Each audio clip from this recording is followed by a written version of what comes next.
깨어지고 또 변화되는 역사 있게 하여 주시옵소서.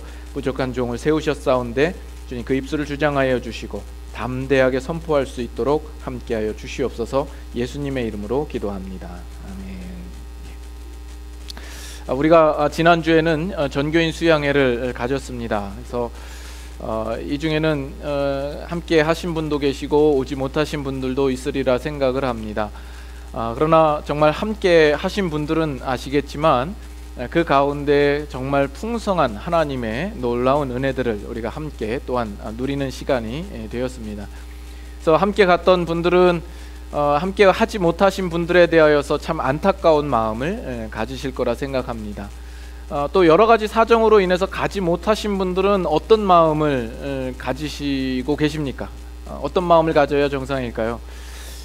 이번에는 특별한 이 사정 때문에 가지 못했지만 내가 다음에는 꼭 가리라. 정말 그 자리에 함께 하지 못한 것이 정말 마음에 한이 되고 애통하고 안타까운 마음을 가지셔야 되리라 생각을 합니다.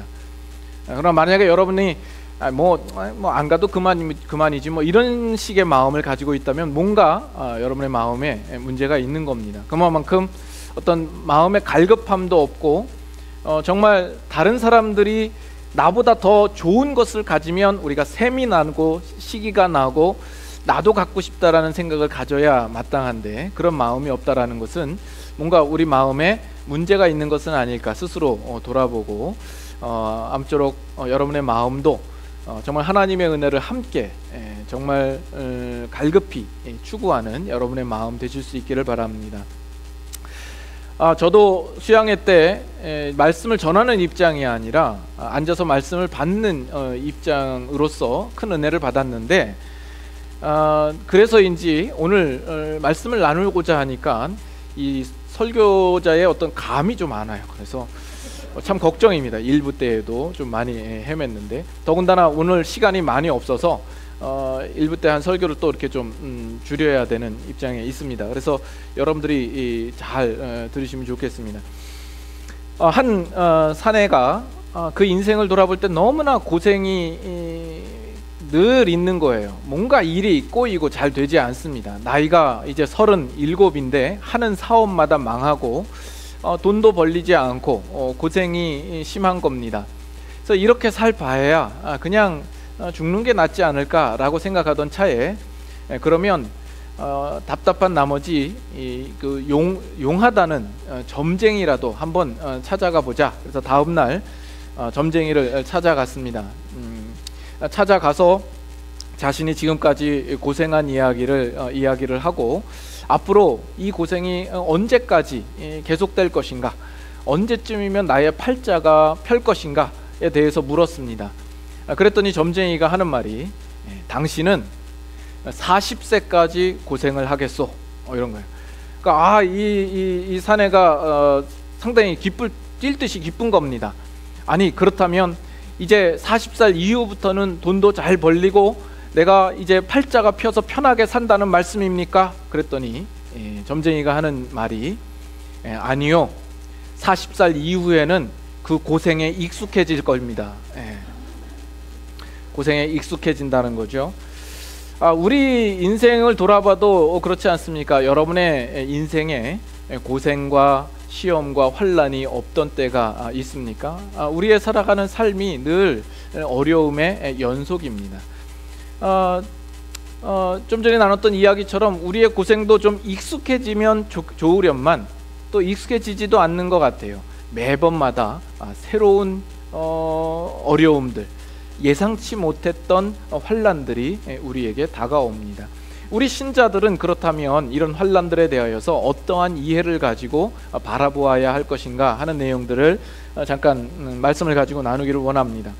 우리는 지난 수양에 가기 전 3주 동안 5장에 나와 있는 1, 2절 말씀을 가지고 연속으로 여러분들과 함께 나누었습니다.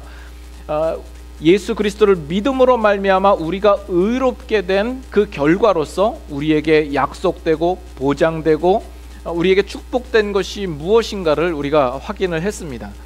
그 3주 동안 나누기에도 벅찰 만큼 정말 그 내용은 대단하고 놀라운 것이다라는 것을 여러분들이 조금이나마 느꼈으리라 생각을 합니다. 뭐 표정을 보니까 별로 그런 느낌이 없는 것 같긴 한데, 그런데 지금 오늘 3절에 보면 그 시작이 어떻게 나오고 있냐면 다만 이뿐 아니라로 시작하고 있습니다. 이 얘기는 지금까지 사도 바울이 말한 것 외에 더 할 말이 있다라는 이야기가 되는 것 아닙니까? 사도 바울이 이것만은 꼭 너희들에게, 당신들에게 알려주고자 하는 어떤 내용들이 있다라는 뜻이 됩니다. 그것은 어떤 면에서 지금까지 내용했던 것보다 더 놀랍고 더 중요한 내용이 될지 모릅니다. 그래서 사도 바울은 이 사실을 꼭 덧붙여서 설명해야 할 필요성이 있었던 것이죠. 왜냐하면 우리 신자들의 삶 가운데 실제적이고 현실적으로 언제나 직면하여 다가오는 문제가 있기 때문입니다. 그 문제가 바로 환난이라는 것이죠. 이 사도 바울이 살아온 자신의 인생의 경험을 통하여서나 또는 다른 사람의 인생의 경험을 통하여서 볼 때 그리스도인이란 언제나 자주 혹독하고 날카로운 환난과 시험을 당할 수밖에 없으며 그것을 견뎌야 한다라는 사실을 그가 분명히 알았기 때문일 겁니다. 또는 우리가 구원받은 예수 그리스도의 사람이 되었음에도 불구하고 환난이 있고 시험이 있다라는 문제에 대하여서 구원 전체의 문제가 흔들리고 의문을 갖고 그것에 대해서 변론하고자 하는 사람들이 있을 수 있다라는 것을 이 사도 바울은 알기 때문에 이 문제를 더욱 이야기해야 되지 않았을까 생각을 합니다. 이 다음 나오는 내용들이 어떤 면에서는 지금까지 나누었던 내용들과 조금 대치될 수 있습니다. 지금까지 나누었던 내용이 뭐예요? 우리가 예수 그리스도를 믿음으로 말미암아 우리가 하나님과 더불어 화평을 누리게 되고 믿음으로 서있는 이 은혜에 들어감을 얻게 되고 그 영광을 바라보고 즐거워하게 됩니다. 이 정도의 표현되면 그 이후로의 우리 신자의 삶은 만사 형통할 것처럼 기대되지 않습니까? 어떤 환난이나 시험이나 이런 것이 없이 우리의 삶이 정말 편안하고 행복한 나날을 살 것처럼 기대되지 않습니까? 그러나 바로 그 다음에 나오는 단어가 환난이라는 단어요. 우리 신자의 삶에 이 환난이 전제되어 있다라는 이야기를 지금 하고 있는 겁니다. 그런데 거기에 또 하나의 반전은 뭐냐면 그 환난은 분명히 전제되어 있는데 그 환난 중에도 즐거워할 수 있다라는 이야기입니다. 환난을 당하면 우리가 괴로워해야 될 터인데 그 환난 중에 즐거워한다라고 이야기합니다. 그러면 이 의미는 무엇인가? 어떤 의미가 있는가? 우리가 좀 생각을 해봐야 되겠죠. 우리 이 한국어 번역으로는 환난 중에도 즐거워한다 그랬는데 이것이 자칫 오해될 수 있습니다. 환난에도 불구하고 즐거워한다라고 우리가 생각하기 쉽습니다. 뭐냐 하면 우리가 이 문장을 생각할 때 자칫 어떤 생각을 하냐면 우리에게 환난이 닥치면 우리는 환난 중에도 즐거워해야 될 사람으로 생각을 하고 내게 다가온 환난을 무시하고 그것을 무감각하게 생각을 하고 자신이 즐거워해야 될 것처럼 최면을 거는 식으로 즐거워해야 된다라고 생각하기 쉽습니다. 그래서 신자들을 보면 가끔 그 환난 중에도 약 먹은 사람처럼 환난의 정도를 전혀 느끼지 못하고 헤벨레 기쁨에 찬 모습을 하고 있는 경우가 있습니다. 마치 그 사람은 고통이나 아픔과 환난에 대해서 감각이 없는 사람처럼 여겨지고 마치 그것이 우리 기독교 신자에게 좀 더 수준이 높은 경지에 올라간 사람들에게 나타나야 하는 표징이라고 생각을 하는 경향이 있는 것 같습니다. 우리에게 주어진 환난이 있고 슬픔이 있으면 누구나가 거기에서 마음이 아파하고 슬퍼하고 울어야 할 터인데 그런 것이 없이 그저 웃고 있고 즐거워하는 것이라고 우리는 쉽게 생각하기 쉽습니다. 나 여기서 환난 중에도 즐거워한다라는 것은 그 환난을 기뻐한다라는 겁니다. 이 환난이 우리가 기뻐할 수 있는 이유가 된다라는 의미를 지금 이야기하는 겁니다. 조금 이따가 그 부분을 좀 더 자세히 나눠보도록 하지요. 먼저 우리의 신앙 아닌 부분부터 확인을 해보도록 하죠. 우리 기독교 신앙은 어찌하든지 고통을 면하고 슬픔을 몰아내는 싸움을 하는 것은 아닙니다. 이걸 다시 말하면 기독교 신앙이라는 것이 우리의 살아가는 인생의 삶 속에서 우리의 소원한 것을 다 이루고 편안하고 행복하게 사는 것이 기독교 신앙의 목적이 되거나 그것이 중심 내용이 되지 않는다라는 이야기입니다. 그렇기 때문에 우리 신자의 삶에도 환난이 있습니다. 환난이 있는 것이 당연한 것입니다. 그 환난 중에 우리의 아픔과 슬픔의 감각이 우리에게도 있는 겁니다. 그래서 기독교 신앙을 가졌다고 해서 환난이 안 생기거나 아니면 그 환난 중에도 그것을 무감각하게 받아들이고 우리가 기뻐할 수 있는 어떤 그런 기쁨을 주는 것은 아닙니다. 우리 성도들도 동일하게 그 모든 어려운 상황 가운데에서 슬퍼 울기도 하고 또 고통 가운데 신음하기도 하고 절망하기도 하는 것입니다. 근데 이단들의 특징이 뭐냐 하면 이단들은 우리가 정당한 신앙생활을 하는 가운데 우리가 가지는 고생을 어떤 고통을 신앙의 실패라고 꼬집어 지적을 합니다. 그래서 너희들이 올바로 신앙생활을 하고 올바로 알았더라고 한다면 너희에게 당하는 환난은 올 수가 없는 거라고 이야기를 합니다. 너희들이 지금까지 몰라서 그렇지 내 말을 듣고 내가 전하는 이 교훈을 받아들면 더 이상 너희들의 삶 속에서 어려움이나 환난이 없을 것이다. 너희의 자녀들도 잘 될 것이고 너희 병들지 않고 건강하며 너희들의 사업도 번성할 것이다. 이것이 이단들이 이야기하는 특징들입니다. 그럼으로써 우리 사람들을 유혹하고 끌어들이는 것이죠. 그래서 이단들이 가지는 그 특징이 뭐냐면 언제나 우리 인간들이 직면한 현실적인 어려움들을 해결하는 데에 그 모든 초점이 가 있는 것을 볼 수가 있습니다. 이단뿐만이 아니라 우리의 무속신앙을 봐도 그러합니다. 무속신앙에서 그 섬기는 대상에 대하여서는 그것이 중요하지 않습니다. 그 대상의 문제가 그들의 핵심이 아니라 그들이 당면한 그 문제를 어떻게 해결하는 데에 더 초점이 있는 거예요. 그래서 내 어려운 문제를 해결해 줄 수 있는 대상이라면 그 대상은 누구라도 상관이 없다라는 겁니다. 그래서 그들은 해, 달, 별을 섬기기도 하고 바위 앞에다가 절하기도 하고 나무에게다가도 절을 하고 심지어 돼지 대가리를 따놓고 그 앞에 절하기도 하는 것이죠. 그 대상이 누구인지는 중요하지 않습니다. 그리고 그 모든 신앙의 내용을 나의 정성과 치성과 어떤 열심으로 대체시켜 놓은 것이죠. 더 이상 그들의 신앙에 있어서는 대상이 중요하지 않습니다. 그러나 기독교의 다른 점은 뭐냐 하면 우리 기독교 신앙을 이야기할 때 가장 중요한 요소로서 등장하는 것이 뭐냐면 순종이라는 겁니다. 너희는 순종하라라는 거예요. 이 얘기는 뭘 이야기하냐 하면 우리 기독교 신앙의 핵심은 우리의 섬기는 대상에 초점이 가 있다라는 이야기입니다. 우리를 향해서 명령하시는 분이 있고 그 권위 질서가 있어서 우리는 그 앞에 항복하고 복종해야 되는 그 위치에 있다라는 것을 분명히 이야기하고 있는 것입니다. 그러나 지금 무속신앙은 전혀 순종이 없는 것이죠. 단지 내 소원만 있을 따름입니다. 내가 바라고 이루고 싶은 욕망과 바램만 있을 뿐이죠. 그리고 그 외에는 다 정성과 치성과 열심 뿐인 것이죠. 그건 다 소원을 이루기 위한 목적일 뿐이요, 거기에서는 어떤 대상도 찾아볼 수가 없는 것입니다. 그러나 기독교는 우리에게 명령하시는 분명한 대상이 있다라는 것이요, 우리는 그 명령 앞에 순종해야 된다라는 것입니다. 이것이 기독교 신앙의 아주 중요한 핵심이 되는 겁니다.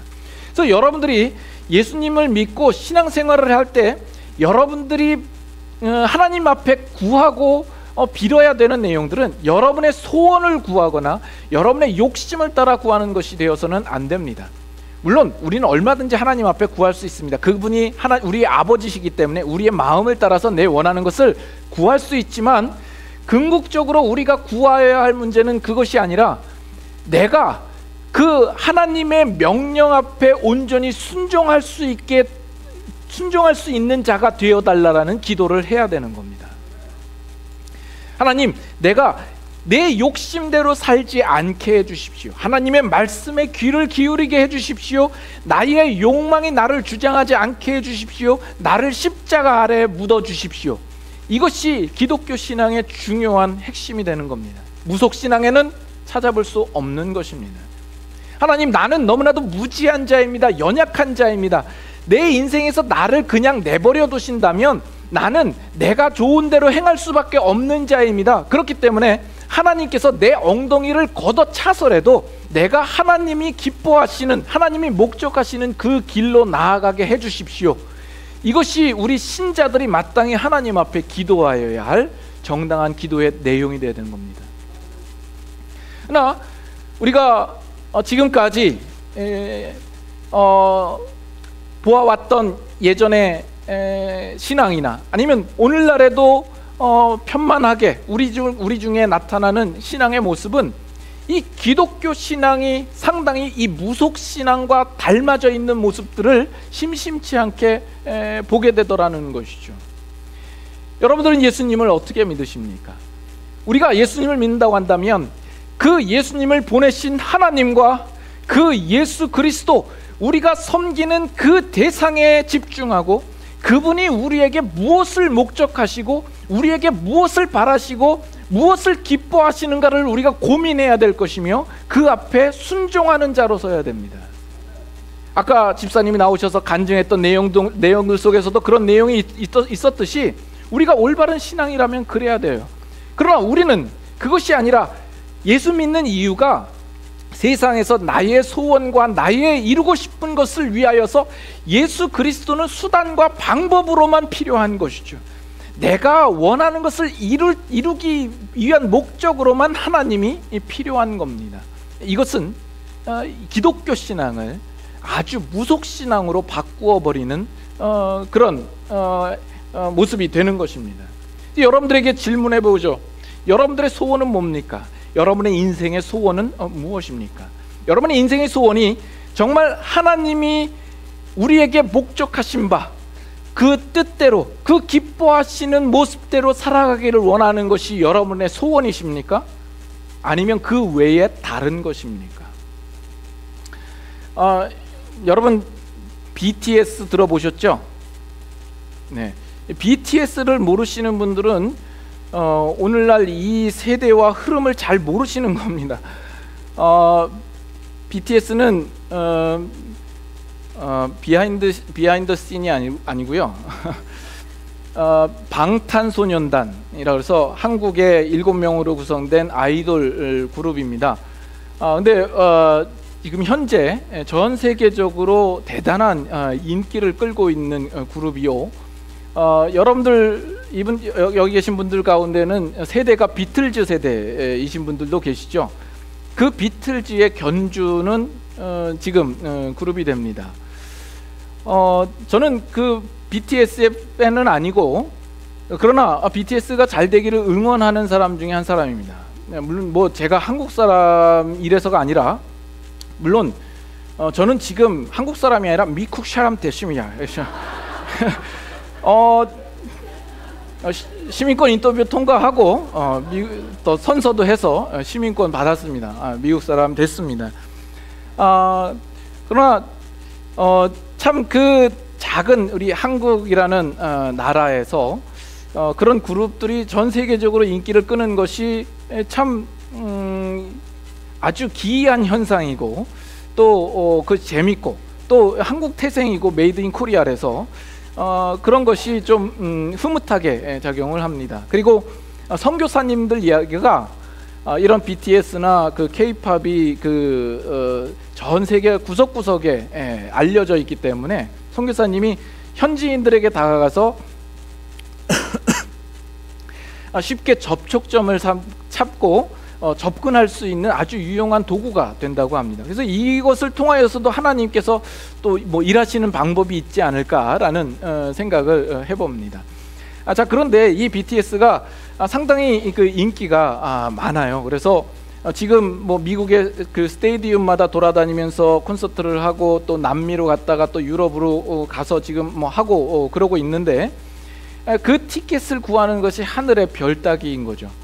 그래서 거기에 들어가기 위해서 이 팬들이 그 며칠, 그 5일 전부터 와서 텐트 치고 들어가려고 줄을 서고, 정말 그 스테디움 뭐 6만 명, 9만 명 들어가는 스테디움인데도 그 매진이 몇 분 만에 매진이 다 되고 그런 현상이 나타납니다.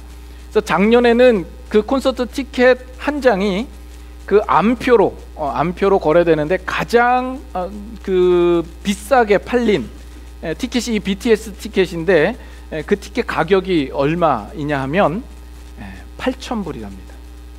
물론 VIP 룸이라고 하는데 그 티켓 한 장이 8,000불에 팔렸다고 합니다.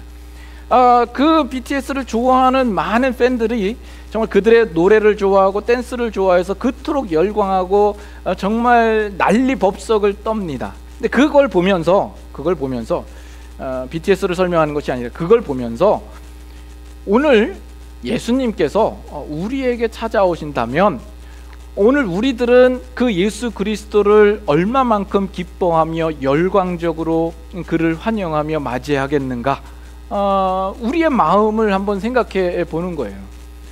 단지 음악이 좋아서 그렇게 열광을 하는데, 예수님은 우리를 위하여서 죽으심으로 구원을 주시고 생명과 그 진리를 주신 분인데, 우리는 과연 예수 그리스도에 대해서 얼마만큼 열광하며 사는 우리 신자 인생인가 하는 것을 생각해 보는 겁니다.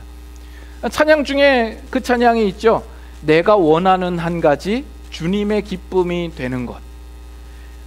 여러분들도 원하는 그 소원이 주님의 기쁨이 되는 것입니까? 예.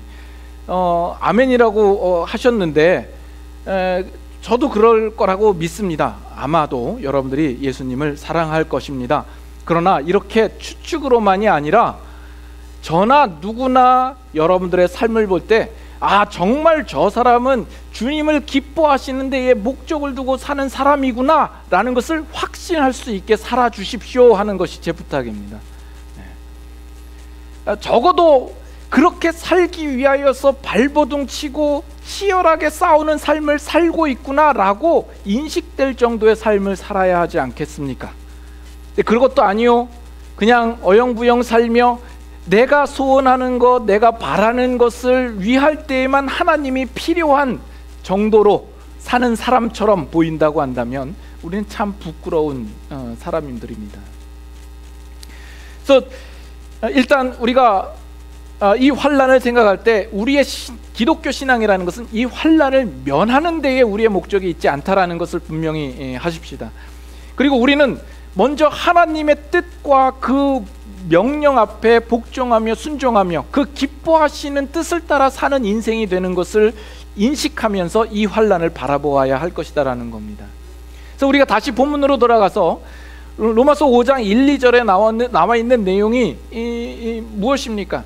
우리는 예수님을 믿음으로 말미암아 구원을 얻은 자다라고 이야기를 하고, 그럼으로써 지금 현재 우리가 와서 서 있는 자리가 어디인가, 얼마나 축복된 자리인가 뿐만 아니라 우리가 장차 그 영원한 그 영광 중에 이를 것이라는 것이 보장되고 우리에게 분명히 약속된 것 아닙니까?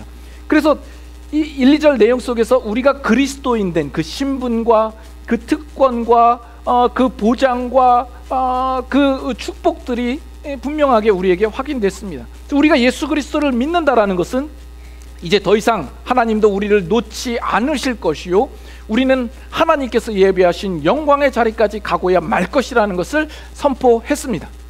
자, 그러면 그 사실을 우리가 무엇을 보고 확인할 수 있겠냐라는 거예요. 그것을 우리가 어떻게 알 수 있겠냐라는 겁니다. 바로 그것이 우리는 환난으로 그것을 알 수 있다라는 것입니다.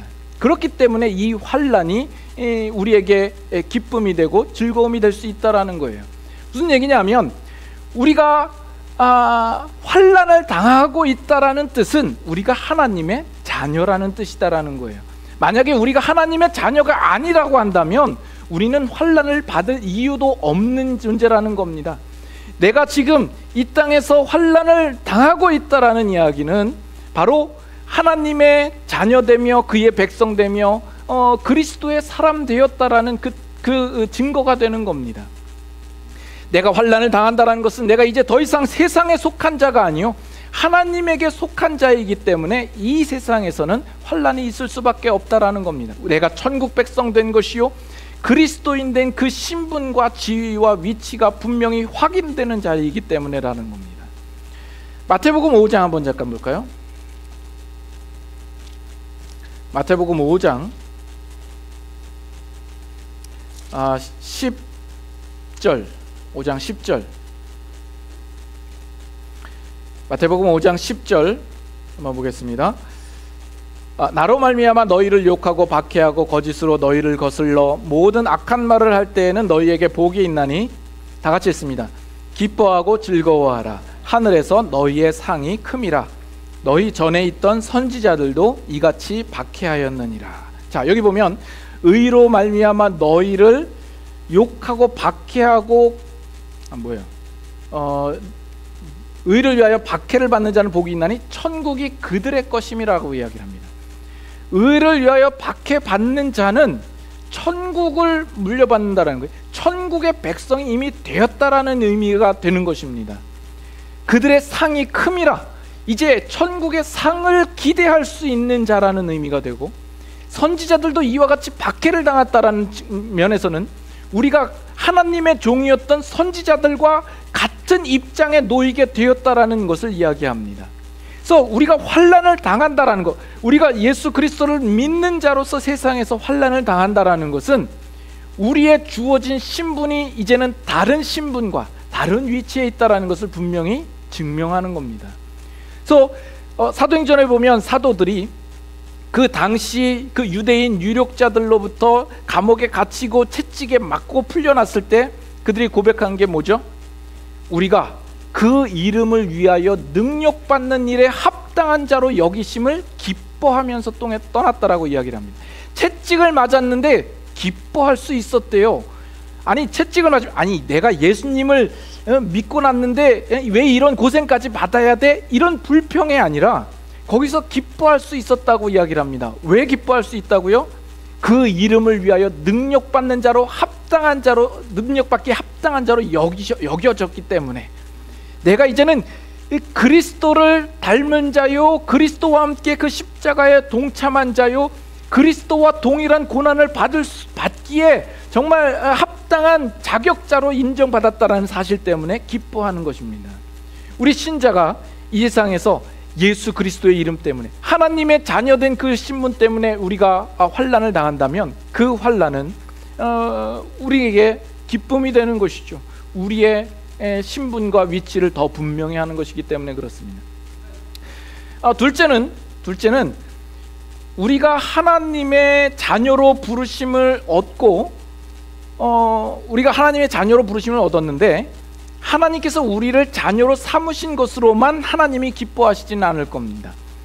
이것은 여러분들이 부모로서 자녀를 낳았는데 그 자녀를 낳은 것으로 여러분들이 모든 것의 기쁨과 만족을 삼지는 않으시죠. 이 자녀가 훌륭하게 키워지기를 바라는 마음이 있을 겁니다.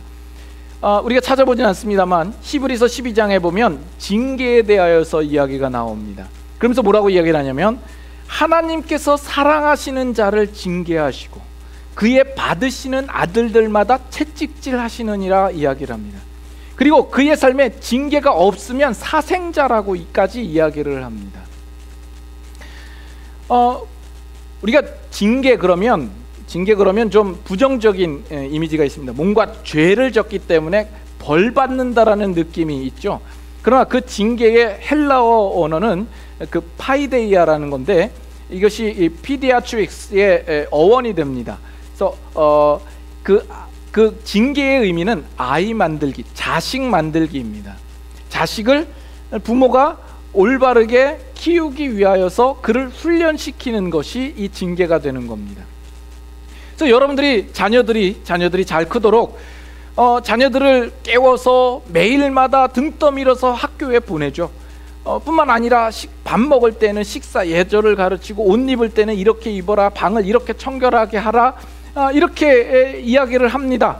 그럼 자녀의 입장에서는 그것을 부모가 너무 지나친 간섭을 한다라고 생각을 할지 모릅니다. 그러나 그 간섭은 그가 자녀이기 때문에 있는 것이요, 그 간섭 안에는 부모가 자녀를 향한 사랑과 열심이 있다라는 증거가 되는 겁니다. 하나님께서 예수 그리스도로 말미암아 거듭나고 하나님의 자녀된 우리들에 대하여서 가지시는 간섭이 있습니다. 그 간섭이 바로 환난이 되는 겁니다. 우리를 그 환난으로 인도하사 우리에게 징계를 허락하여 주심으로 우리를 하나님이 만들고자 하는 그 하나님의 참다운 자녀로 우리를 이끄시고자 하시는 하나님의 뜻이 있는 겁니다. 만약에 환난이 없다면, 하나님께서 간섭하시는 것이 없다면 우리는 버린 자식이라는 뜻이 되는 겁니다. 종종 우리가 실수하는 게 뭐냐면, 우리가 어려움을 당하면 그 문제는 우리가 하나님께 죄를 졌기 때문이다라고 쉽게 생각을 하는 겁니다. 때로는 맞을 수도 있어요. 그래서 자기 자신을 돌아볼 때에는 내가 이러한 죄가 있는 것이 아닌가 하고 하나님 앞에 회개하며 돌이키는 계기가 되기도 합니다. 그러나 항상 그 원칙이 맞는 것은 아닙니다. 근데 우리가 다른 사람을 볼 때 쉽게 그 사람이 어려운 일이 당하면 죄를 졌다라고 생각하는 것은 큰 오해요, 실수요, 착각인 겁니다. 내가 새벽기도 안 나올 때부터 알아봤어, 그러니까 그 사업이 망하고 남편이 바람피지, 이런 식으로 접근하면 곤란하다라는 거죠. 성경에 보면 실제로 그런 경우가 있었죠. 욥의 경우에 욥이 어려움을 당하자 그 친구들이 와서 욥에게 하는 말이 뭐예요? 네가 하나님 앞에 뭔가 숨겨진 죄가 있기 때문에 네가 지금 이런 꼴이 된 것이 아니냐, 하나님 앞에 죄를 고해라. 그랬더니 이 욥이 하는 말이 뭐예요? 아니다, 나는 그런 적 없다, 나도 이 일이 왜 일어난지 나는 모르겠다, 나도 하나님을 만나고 싶다, 하나님을 대면하여 한번 따지고 싶다, 이렇게 얘기를 하니까 친구들이 더 거세게 이야기를 하죠. 네가 지금 그렇게 말하는 것을 보니까 더욱 너가 교만한 사람이다. 그렇다면 하나님이 죄를 짓지도 않았는데 이런 고생을 내리시는 하나님이시냐, 이렇게 이야기를 하는 거죠. 하나님께서 마지막에 욥이 옳았고 네 친구들이 틀렸다라고 이야기를 하죠. 그렇다면 이 욥이 왜 그 고난과 어려움을 당해야만 했던 것입니까? 그 욥으로 하여금 더욱 아름답고 영광스러운 자리로 인도하시기 위한 하나님의 뜻이 있는 겁니다. 이 부분에 대해서는 우리가 다음 시간에 좀 더 자세하게 나눠보도록 하죠. 어쨌든 예수 그리스도로 말미암아 거듭난 하나님의 백성들이기 때문에 하나님께서 더욱 간섭하시며 여러분들을 통하여서 연단시키심으로 하나님이 원하시는 참다운 하나님의 자녀된 자리에 여러분들을 이끌고 가시기 위한 하나님의 뜻이 있는 겁니다. 하나님은 여러분의 인생을 버려두시지 않습니다. 여러분들의 인생에 간섭하시죠. 그 간섭하시는 그 뜻이 이 환난이라는 것을 통해서 나타나는 겁니다. 자, 사도행전 14장 보겠습니다. 사도행전 14장 22절 14장 22절.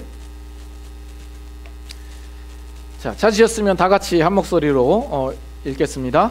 제자들의 마음을 굳게 하여 이 믿음에 머물러 있으라. 권하고 또 우리가 하나님의 나라에 들어가려면 많은 환난을 겪어야 할 것이라 하고. 여기 보면 우리가 하나님의 나라에 들어가려면 많은 환난을 겪어야 할 것이니라, 겪어야 된다라고 이야기를 하고 있잖아요.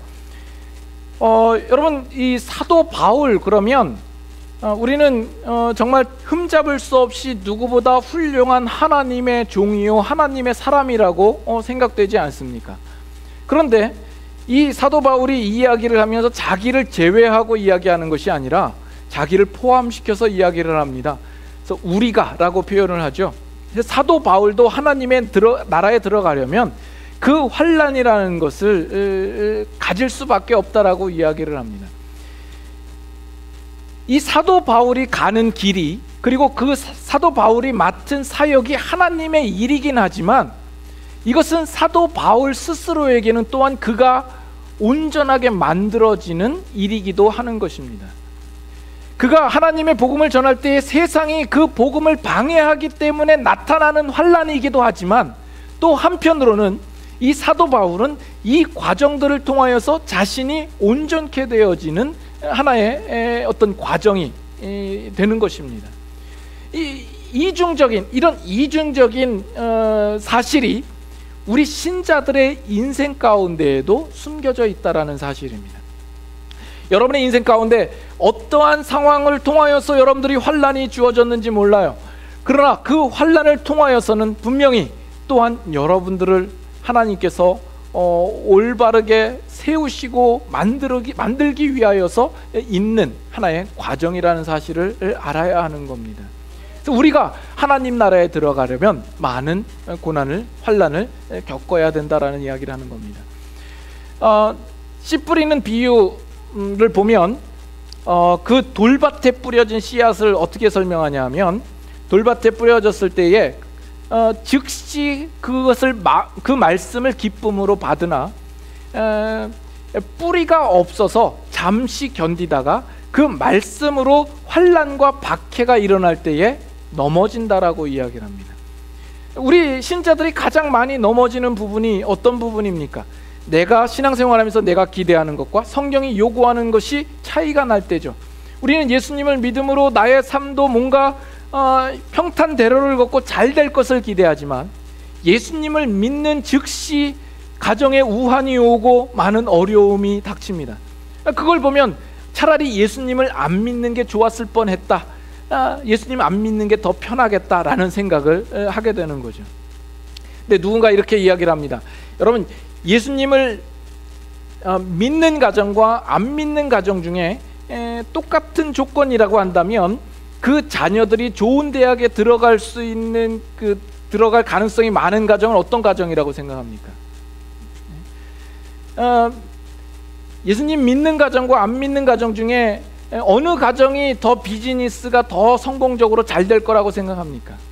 어느 가정이 더 승진이 잘 될까요?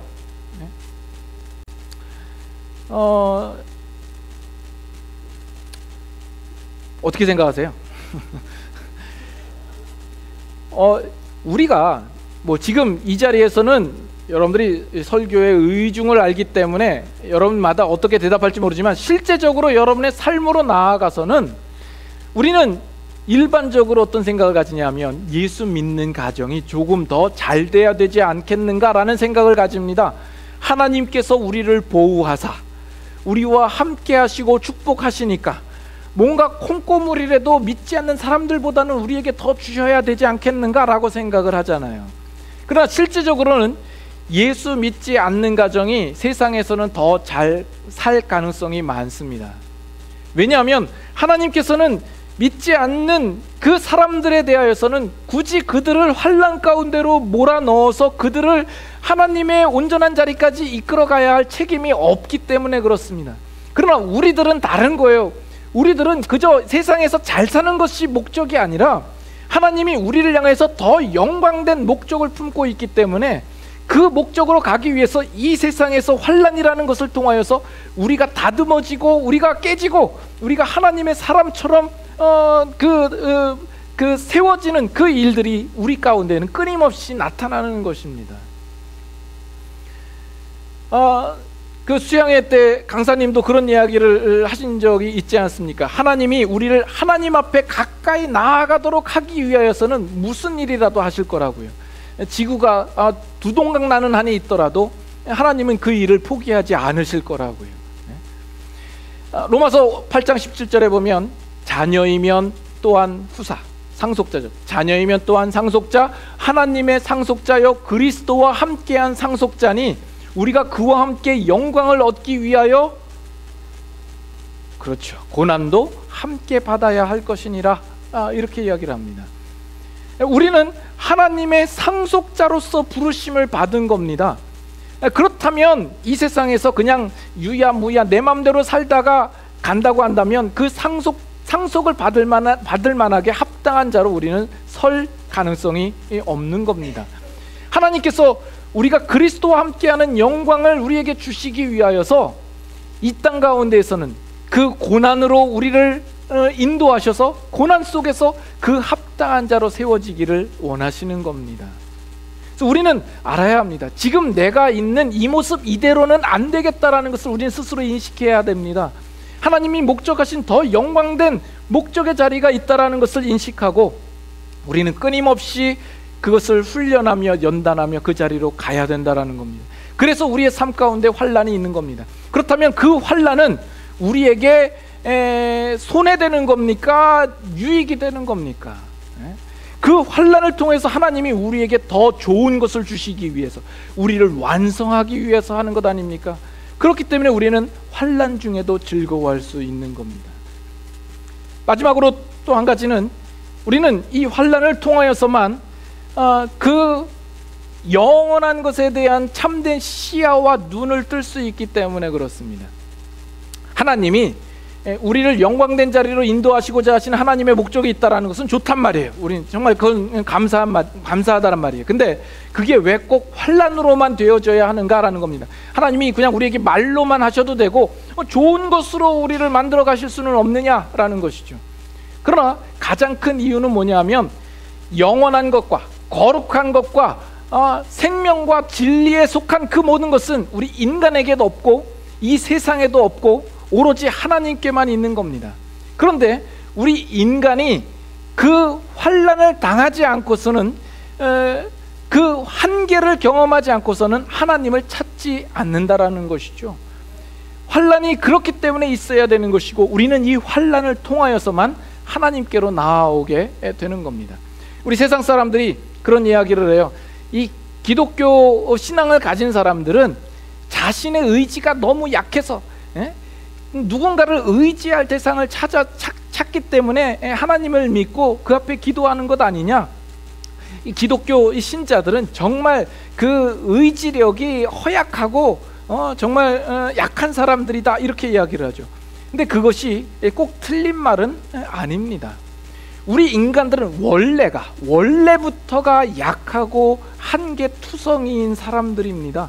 그런데 우리가 지금까지 몰랐던 것이죠. 착각하고 있던 것, 내가 마치 강한 것처럼 생각하고 있었던 것이죠. 그러나 이제 내가 약함을 알고 내가 붙들어야 할 대상이 필요하고 그것이 하나님이라는 사실을 발견한 그 사람은 복된 사람인 겁니다. 근데 나는 강하니까 난 예수님 필요 없어 라고 말하는 사람은 강한 척은 할 수 있을지 모르지만 그 사람은 자신의 주제를 모르는 무지하고 어리석은 사람이 되는 겁니다. 인간은 모든 것이 형통하고 잘 되면 불평이 없습니다. 불평이 없으면 한계를 보지 못합니다. 한계를 보지 못하면 하나님을 바라보지 못합니다. 이것이 인간의 문제입니다. 혹시 이것을 여러분들 원하시며 사는 건 아니죠? 이런 인생을 원하십니까? 형통하고 모든 것이 잘 돼서 결국 하나님께로 인도되지 못하는 그런 인생을 원하십니까? 환난을 우리가 거쳐서만 우리는 우리의 한계를 바라볼 수 있고, 그 한계를 통하여서만 우리는 하나님을 바라볼 수 있고, 그 하나님을 만나야만 우리의 한계를 넘어서는 하나님의 능력과 하나님의 영원한 것과 거룩과 진리와 생명에 관한 것을 우리가 비로소 선명하게 바라볼 수 있게 되는 것입니다. 쉽게 얘기해서 여러분들은 이 자리에 어떻게 왔습니까? 어떻게 예수님을 믿게 됐습니까? 여러분들이 형통하고 잘 돼서 예수님 믿습니까? 아마 여러분들의 인생 가운데 정말 절망하고 환난 가운데, 어려움 가운데, 그 가운데에서 이제는 세상에 의지할 곳이 없으니까 그때에 비로소 하나님을 알게 되고 예수 그리스도를 알게 돼서 이 자리에 오신 분들이 대부분 아니십니까? 우리의 삶이 그것을 증명합니다. 우리 한 구절만 보고 마치도록 하죠. 고린도 후서 4장 17절입니다. 고린도후서 4장 17절.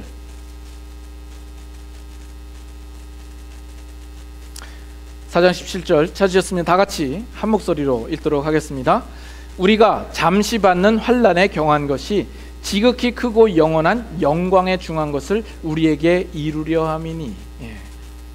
지극히 크고 영원한 영광에 중한 것을 이루게 함이니, 이룬다라고 이야기를 합니다. 여기 잠시 받는 환난에 경한 것이라고 이야기할 수밖에 없는 것은, 우리가 이 땅에 사는 동안의 환난과 고난이라고 하는 것은 아무리 길어봐야 100년이 되지 않습니다. 그러나 우리가 장차 누릴 그 영원이라고 하는 것은 한도 끝도 없는 것 아니겠습니까? 우리가 이 땅에서 잠시 받는 그 환난에 경한 것이 뭘 이루냐 하면, 지극히 크고 영원한 영광에 중한 것을 이룬다라고 이야기를 해요. 그 얘기는 뭐냐 하면, 그 지극히 크고 영원한 영광에 중한 것이 이 땅에서의 그 잠시 받는 환난과 고생이 없다고 한다면 그것을 이룰 것이 없다라는 것 아닙니까?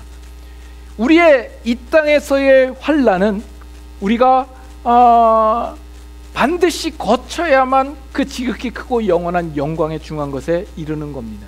근데 우리의 신앙생활에 우리의 바람은 뭐예요? 이 땅에서조차 우리는 이 환난과 고난이 없었으면 좋겠다, 피해갔으면 좋겠다, 우리의 기도가 이것이 없도록 해주십시오, 아예 오지 않게 해주십시오라는 것이죠. 물론 우리가 기도를 할 수 있지만 우리에게 이 환난은 없을 수가 없습니다. 그러나 그 환난은 우리가 그 길을 걸어갔을 때 그 마지막은 지극히 크고 영원한 영광에 중한 것이 놓여있다라는 겁니다. 그 끝이 그토록 좋은 것이요 그토록 영원한 것이라고 한다면, 지금 당하는 환난이 아무리 힘들고 어렵더라도 그것은 받을 만한 겁니다. 그것이 영원한 것이 아니라 곧 끝날 것이기 때문입니다. 그러나 그것이 지나갔을 때에는 우리가 상상할 수 없이, 예상할 수 없이 크고 놀라운 영광에 중한 것이 우리 앞에 놓여 있다라는 이야기 아닙니까? 이 땅에서 신자가 당하는 환난은 그렇기 때문에 결코 손해되지 않습니다. 세상 사람들은 환난을 당할 때에 자신이 손해를 당한다고 생각하고, 억울하다고 생각을 하고, 실패했다라고 생각을 하고 절망할지 모릅니다. 그러나 우리 신자의 삶 속에서의 그 환난은 그 어떤 것이라도 우리에게 손해가 되는 것이 아니라 우리로 유익하게 만드는 것이요, 결국 이루고자 하시는 지극히 크고 영원한 영광에 중한 것을 이루는 그 과정이 되는 것이죠. 그래서 오늘 말씀대로 이 환난은 이 땅에서 우리가 그리스도인 된 그 신분과 지위와 위치를 분명히 증명하는 것이요, 또한 하나님께서 우리를 통하여서 우리를 연단시키사 하나님 나라의 상속자로 세우고자 하시는 하나님의 분명한 목적과 뜻이 있다라는 것입니다. 그 자리를, 그 시간들을 통하여서 우리는 자라가는 것이요, 그리고 결국 그 환난을 통하여서 우리는 영원한 영적인 것을 분명하게 선명하게 바라볼 수 있는 시야가 열리는 것이요, 우리 앞에 놓여져 있는 지극히 크고 영원한 영광에 중한 것을 결국 이루게 될 것이다라는 겁니다. 그렇기 때문에 환난 중에도 즐거워한다라는 표현을 쓰고 있는 것입니다. 여러분들은 신자 아닙니까? 신자라면 여러분의 인생 속에서도 환난 중에도 즐거워하는 이 놀라운 특권을 누리실 수 있기를 바랍니다. 기도하겠습니다. 사랑의 하나님 아버지, 감사합니다.